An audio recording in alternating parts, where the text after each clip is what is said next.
साथियों, आज हम बात करेंगे डोमेस्टिक इंक्वायरी की। डोमेस्टिक इंक्वायरी, घरेलू जांच का विषय बहुत गंभीर विषय है। जब किसी एम्प्लॉय को आप चार्जशीट दे देते हैं और चार्जशीट में वह डिनाई करता है, तो उसके बाद घरेलू जांच होना या विभागीय जांच होना आवश्यक है। कुछ लोग इसको विभागीय जांच बोलते हैं, कुछ लोग इसको घरेलू जांच बोलते हैं। डोमेस्टिक इंक्वायरी और डिपार्टमेंटल इंक्वायरी, इनके कुछ सिद्धांत हैं। जो लोग अनुभव रखते हैं वह बिल्कुल सिद्धांत में काम करते हैं, और जो केवल नॉलेज रखते हैं, जिनको केवल ज्ञान है, वो इस तरह करते हैं। यह स्लाइड दिखाने का मेरा पर्पज ये है कि यह काम एक हाईली एक्सपीरियंस्ड पर्सन से कराना ही बेहतर है, क्योंकि यदि कहीं गलती रह जाती है घरेलू जांच में तो बाद में बड़ी असुविधा होती है और कंपनी को बहुत ज्यादा कॉस्ट भी लगती है। कभी कभी इतना ज्यादा औद्योगिक अशांति फैलती है कि उनको फिर संभालना मुश्किल होता है। अतः यह काम किसी भी अनुभवी व्यक्ति से कराना सदैव उचित रहता है। ज्ञान होना अलग बात है, अनुभव होना अलग बात है। अतः आपको अनुभव वाले व्यक्ति से ही घरेलू जांच कराना वांछनीय है। कुछ सिद्धांत हैं डोमेस्टिक इंक्वायरी के, कुछ सिद्धांत हैं जो सदैव फॉलो किए जाने चाहिए, मान्य होने चाहिए। सबसे पहला, प्रिंसिपल नेचुरल जस्टिस का सिद्धांत उसमें पूरी तरह फॉलो होना चाहिए। नैसर्गिक न्याय का सिद्धांत यदि फॉलो नहीं हुआ तो इंक्वायरी विशिएट हो जाती है। Number 2, delinquent employ is entitled to justice. जिस आदमी को आपने आरोपित किया है, उस आरोपित आदमी को पूरी तरह सुनना, उसकी हर बात को सुनना, उसके हर तथ्य को समझना बहुत आवश्यक है। नंबर 3, उसमें आप आरोपित कर्मचारी को, व्यक्ति को अपना एक साक्ष्य देने का पूर्ण अधिकार है। नंबर 4, क्रॉस एग्जामिनेशन में वह कोई भी ऐसा क्वेश्चन पूछ सकता है जिससे उसका अपना बचाव हो सकता हो। यह एक बहुत जरूरी है, और उसे अपने बचाव में क्रॉस एग्जामिनेशन के लिए विटनेस बुलाना भी आवश्यक है। नंबर 5, जहां यह रूल निश्चित किए जा चुके हैं कि डोमेस्टिक इंक्वायरी में अंदर का व्यक्ति रहेगा, बाहर का व्यक्ति रहेगा, जो भी आपके स्टैंडिंग ऑर्डर्स में या जो आपने एक नियम उपनियम अपने उद्योग में, अपने संस्था में बनाए हुए हैं, उनका पालन किया जाना बहुत आवश्यक है। यदि वह उनके विरुद्ध जाकर काम होता है तो वह डोमेस्टिक इंक्वायरी भी अनुचित मानी जाती है। नंबर 6, जो एम्प्लॉय है उसके रिकॉर्ड पर लाना और उसको अपॉर्चुनिटी देना, उसको उचित समय देना भी न्यायिक, ये डोमेस्टिक जांच का, घरेलू जांच का एक प्रमुख सिद्धांत है। नंबर 7, कभी भी किसी के भी साक्ष्य को उसकी अनुपस्थिति में एग्जामिन मत कीजिए। कुछ लोग, एम्प्लॉय होता नहीं है, उसकी विटनेस बुला लेते हैं और उसको उसकी अनुपस्थिति में उसके साथ क्रॉस कर लेते हैं या उसका साक्ष्य ले लेते हैं, वह भी न्याय के विरुद्ध है। नंबर 8, इंक्वायरी ऑफिसर को यह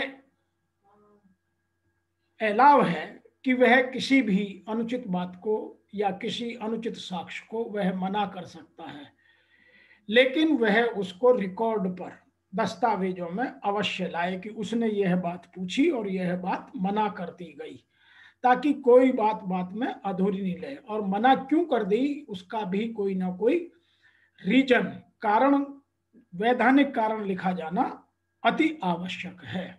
नंबर 9, जब आप रोजाना की कार्यवाही या साक्ष्य का विवरण या उसका स्टेटमेंट लिख रहे हैं या क्रॉस एग्जामिनेशन में पूछे गए क्वेश्चन आंसर्स लिख रहे हैं, तो उन सभी प्रक्रियाओं पर, उन सभी दस्तावेजों पर दोनों पक्षों के हस्ताक्षर होना बहुत जरूरी है।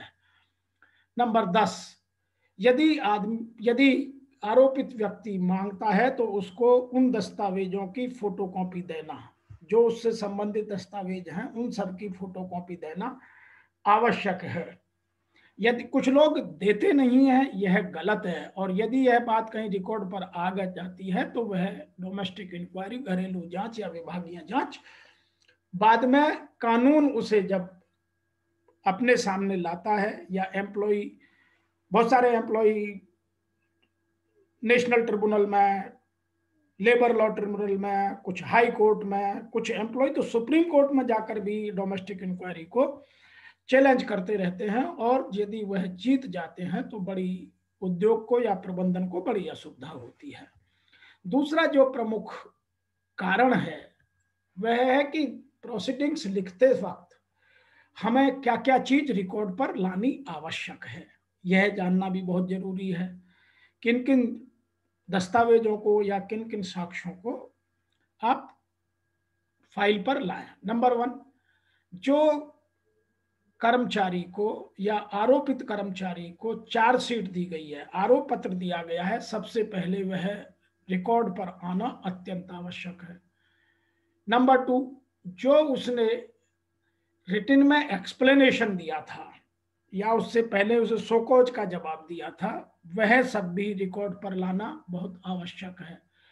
नंबर 3, जब किसी को आप इंक्वायरी ऑफिसर अपॉइंट कर रहे हैं तो उसका वैधानिक नियुक्ति पत्र भी रिकॉर्ड पर होना बहुत आवश्यक है। नंबर 4, रोजाना की प्रोसीडिंग्स दिनांक वाइज और क्रमांक वाइज रिकॉर्ड पर होना बहुत आवश्यक है। नंबर 5, दोनों पक्षों की विटनेस, साक्ष्य भी रिकॉर्ड पर आना बहुत आवश्यक है।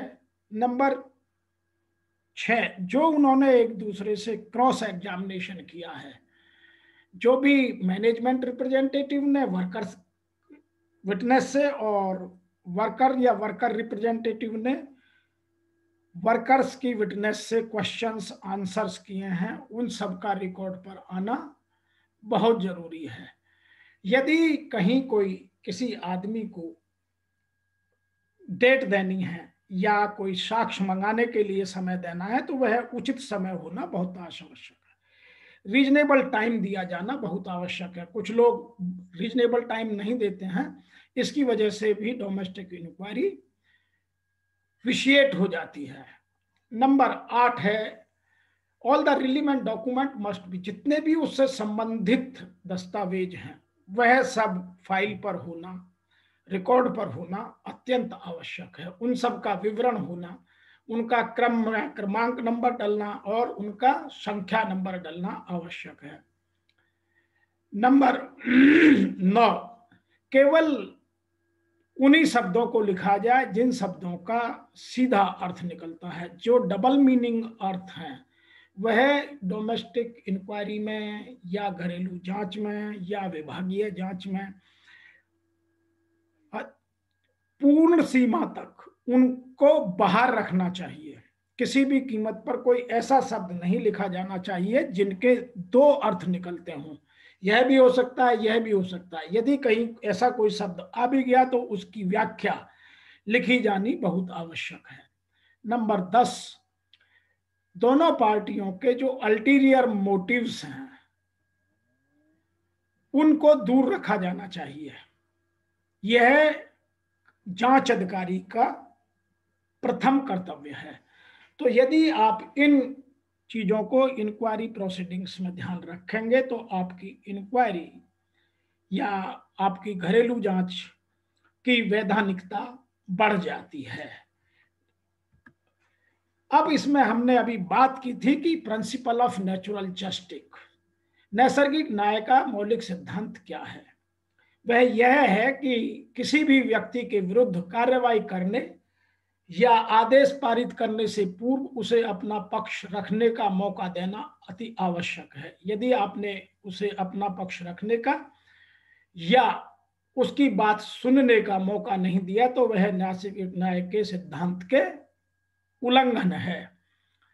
दूसरे पक्ष को सुनना, दूसरे पक्ष की दस्तावेजों को लेना नैसर्गिक न्याय का मौलिक सिद्धांत माना जाता है।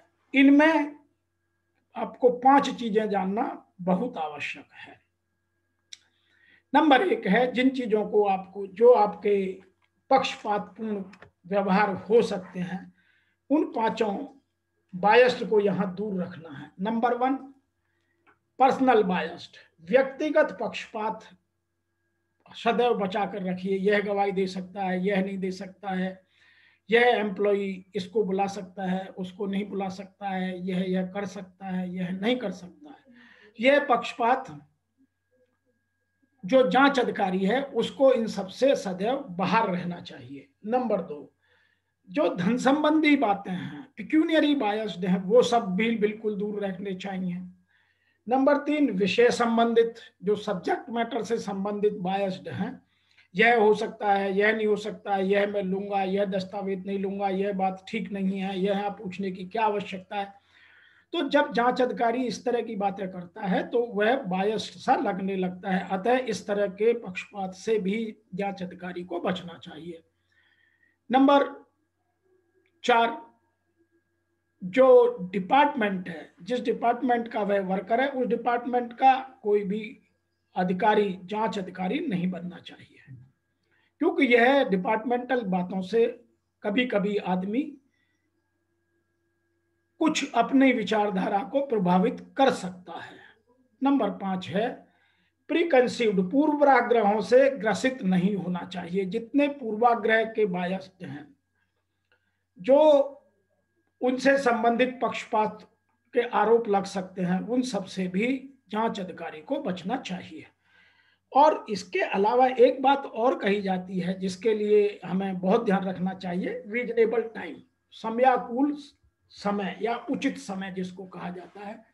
मैं इसका एक उदाहरण देकर के आपको समझाने की कोशिश करता हूं। एक आदमी की इंक्वायरी एक प्लेस पर हो रही है, वह कहता है कि मेरे दस्तावेज जो इस इंक्वायरी में बहुत मायने रखते हैं वो यहाँ से करीब 200 किलोमीटर की दूर पे हैं, और जांच अधिकारी कहता है कि आप कल ला करके सबमिट कीजिए, और कल नहीं आते हैं तो आपको इंक्वायरी एक्स पार्टी कर दी जाएगी। तो यह है समयाकुल आदेश नहीं है, क्योंकि 250 किलोमीटर तक जाना, 250 किलोमीटर जाना और आना किसी भी कर्मचारी को एक दिन में संभव नहीं हो सकता। वह किसी भी तरह से एक दिन में वह दस्तावेज नहीं ला सकता।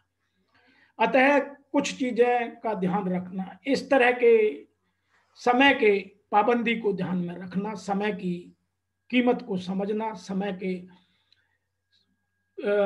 सिद्धांतों का आकलन करना इस प्रक्रिया में बहुत आवश्यक है।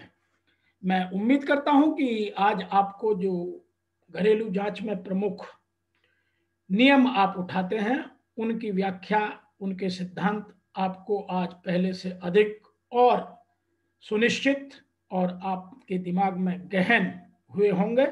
आपका मेरे इस वीडियो को देखने का, डोमेस्टिक इंक्वायरी को समझने का बहुत बहुत धन्यवाद।